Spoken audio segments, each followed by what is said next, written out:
Good morning सर्वांना.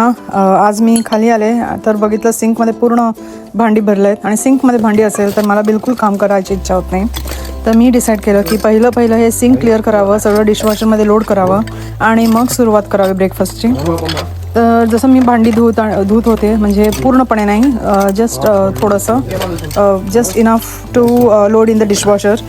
तर तेव्हा मी विचार करत होते की आता आज सकाळी काय करू ब्रेकफास्टला. आणि मग मला वाटलं की खूप दिवस झाले मी उपमा केलाच नाही.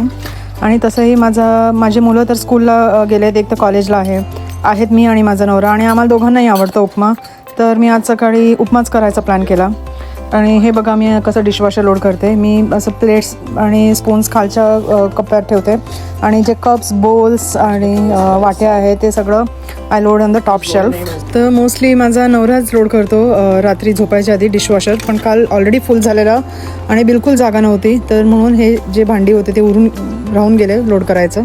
तर आता मी तेच लोड करत बसली आहे. प्रेक्षकांना मला तुमचं ओपिनियन हवं होतं. मी माझ्या व्लॉगमध्ये मी कधी मल्टिपल भाषा यूज करते. मराठीतही बोलते, हिंदी पण येतं आणि काही इंग्लिशचे वर्ड्स पण येतात.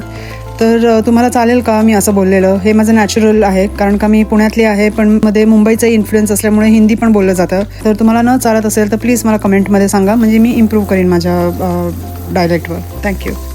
सिंक वगैरे क्लीन असलं ना की एकदम फ्रेश वाटतं. तर सिंक सगळं व्यवस्थित क्लीन करून झालं आहे. आता भांडी वगैरे लोड झाली आहेत आणि आता उपमा बनायला लागू. तर उपमाला आधी मी तुपात रव्याला रोस्ट करून घेते आणि मग त्याच्यानंतर त्याला बाजूला ठेवून थोडं तेलमध्ये मोहरी, जिरा, मिरची, कढीपत्ता माझं संपलं आहे, पण कढीपत्ता आणि जिंजर ग्रेट करून टाकते. आणि त्याच्यानंतर कांदा, थोडं सॉल्ट आणि मग टमेटोज आणि हिंग आणि तूप. ऑफकोर्स तूप जितकं तूप घालणार तितकंच चांगलं होणार तुमचा उपमा. पण मी जास्त तूप आणि तेल आणि तूप जरा कमीच वापरते. तर कांदा सगळा शिजून झाला की मग टोमॅटो ॲड करायचा याच्यामध्ये.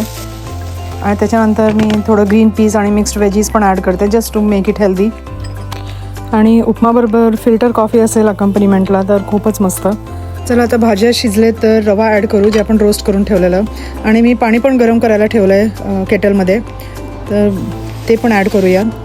तर पाणी घालून झाल्यावर थोडा वेळ झाकून ठेवायचं ते कुक होईपर्यंत, आणि उपमा विल बी रेडी. आणि मी थोडंसं वर खोबरं, वेट कोकोनट गार्निश करून आणि देन आय सर्व. आपला उपमा पण मस्त रेडी झाला आहे आणि कोथिंबीर घालून त्याला सर्व करून खाऊया छान. माझ्या नवऱ्याला मी ऑलरेडी दिलं आहे प्लेटमध्ये सर्व करून, आता मी घेते आहे.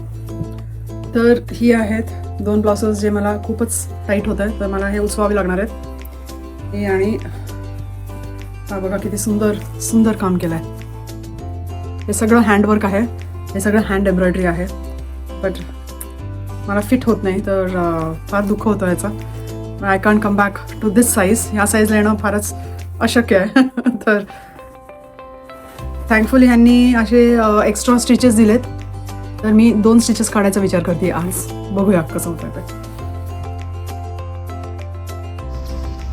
आता उसून झालं आहे माझं आणि बघा असं दिसतं आहे. आता मी उद्या ट्राय करून बघते आणि I will let you know.